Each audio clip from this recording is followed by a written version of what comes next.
I'm Tom Stimson, and this is the second video in our Stuff You Need to Know series on requests for proposals. Today we're going to talk about the qualifying process that we go through. If you'll remember from the last video, there are 3 things that we have to do in the qualifying process after we receive a request for proposal. The first thing that we have to determine is the job winnable? Okay? Is this something that can be awarded to us, or is this just a courtesy proposal? The second thing we have to determine is, are we a good fit for this project? In other words, are we the right company for this customer to have contacted at this particular time? And the third thing we have to determine is the job actually actionable? In other words, if we get an opportunity to propose on this job, are we going to get to negotiate? Are we going to get to have a discussion about the elements of the project so that we can tailor them to what we offer or what the client actually needs instead of what they asked for? So, when we get an RFP, the first thing that we want to understand is, why us? Why did they contact us for this? If we know the customer, okay, we can just call them. If we don't know the customer, we still just have to call them. Why call? Why not just email? Well, calling is more proactive. Calling will get you better information than email will, though email might be a good start. Okay?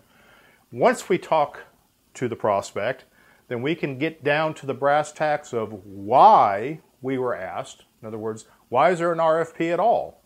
Okay? Why aren't they using a known supplier? Why have they not done this before? Do they need a new supplier? If we understand why us, then we can ask why an RFP. If we're qualified, if you've done your research, why are we going through this proposal process? Shouldn't we sit down and talk about the job and let me help you define the proposal? Typically, we're going to find out that the client has done their research. You're on an RFP list because they are looking at multiple suppliers. And the 2 questions that you've asked will just lead you to the third one, is why this criteria?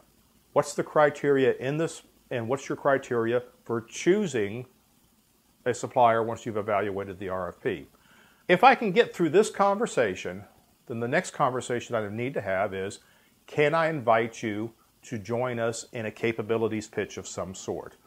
It can be a capabilities pitch if they don't know us, to talk about what we can do as a company and how we might be a good fit and what all the other things that we do that make us a viable option for this project. If they do know us, then we might want to invite them to a capabilities pitch about this project. What are the specific things that we do or don't do that are of interest to your regular client in responding to this proposal? Either outcome is still inviting them to a pitch. If they won't join in a pitch, then you're probably not actually going to fit into the job. So getting a no at this point might be the end of the road. The sooner you find the end of the road in the RFP process, the more time you have to focus on winnable business. So remember, in everything that we do, we're trying to get to the no. Are we qualified? No. End of game. In the next series, we'll talk a little bit more about the positioning process and how you position yourself once you get to the pitch. See you then.